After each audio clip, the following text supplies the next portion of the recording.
Hey, what's up guys, it's Theo from Concept. So today I'm going to show you how to blur backgrounds in your images. So let's just get started.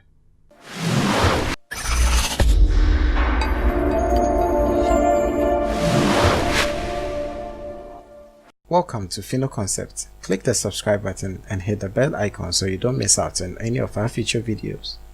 Okay, so let's open up our application. For this tutorial I'm using Photoshop CC 2018 and I'll go ahead and open up my images. Now I have these two images and there are a couple of things I want to address.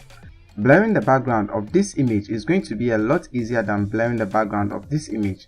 The reason being is that for this image you have the subject closer to the camera and the background or object in the background way far from her. But if you look at this, you can see that the plants are a lot closer to her, so blurring this is going to be a lot difficult. You can try it if you have any image that is quite similar to this. So for this tutorial I'll obviously be using this just like what you saw in the introduction. So the first thing I'm going to do is actually I'm going to duplicate the background, so Ctrl J or just click and drag onto the new layer, or just right click and go to duplicate layer. So once I have that, I'm just going to zoom in and try and create a selection around my subject. Now the best tool to use is the pen tool, but this is a tutorial and I don't want you to sit here and watch me edit. But if you are doing it for a customer, then you have to use the pen tool and create the selection like so. I'm just going to delete mine. So what I'll be using instead is the quick selection tool, and I'll just create a quick selection around my subject like so. I'm not going to create a selection around the entire body, probably just up to the arm level, because I just want to blur out the background. Everything here is probably going to be the same because it's already going to be in focus. So I'll just create a quick selection around the body like so. So let's increase the quick selection tool a little bit, and I'll take out these portions that I don't need. Now if you want to know how to use the quick selection tool, I have a dedicated video. I'll leave it linked in the description below. So once we've done that, we are just going to create a layer mask out of this, and we should have nothing happening. That's because the background is just filling up that screen. For the background, I'll just create a duplicate just so in case we make a mistake I can always come back to the original image. And on the duplicate, I'll go to filter, gallery blur, tilt, shift. So for the tilt shift, I'll just click and drag it somewhere around here. Now you can also adjust this however you want, but I'll place mine somewhere around here. Now you can go ahead and change the blurriness using this circular slider right here, or you can just use the one over here. Now you don't have to blur it out entirely, so I'll go with about 60 pixel for this one. Yours might be a little bit different, so you just work with whatever you have. Now once you're done, this is what we have. So I have the blurriness over at this portion where I want, but you can see that when we look over at the feet, we have that as well.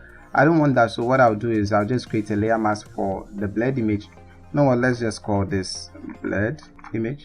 So I'll just use my brush tool, set it to a reasonable size, and I'll just brush out the part I don't want. So you know what, let me increase the size a little bit, so I don't want the blurriness over at all of these portions.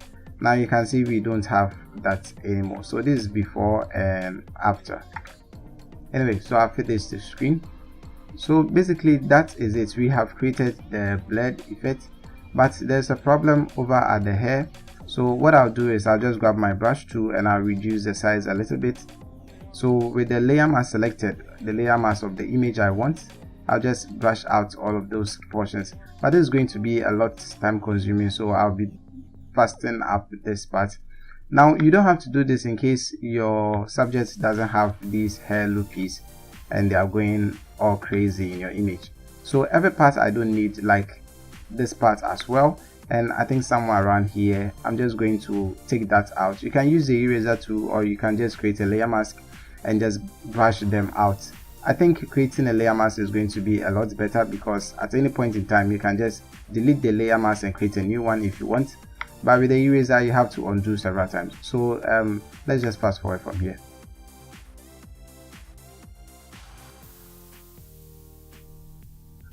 Okay, so I'm done taking out all those portions. Now there's a better way of doing this. That's when you have your selection with the quick selection tool selected, just go to select and max.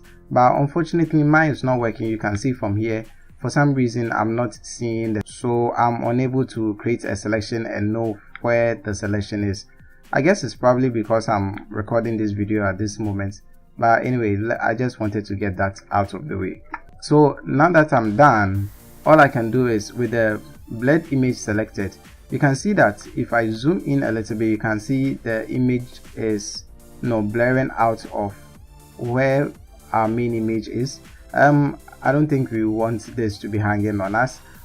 Other than that, everything is going to look weird. So the best solution I got for this is to use the smudge tool.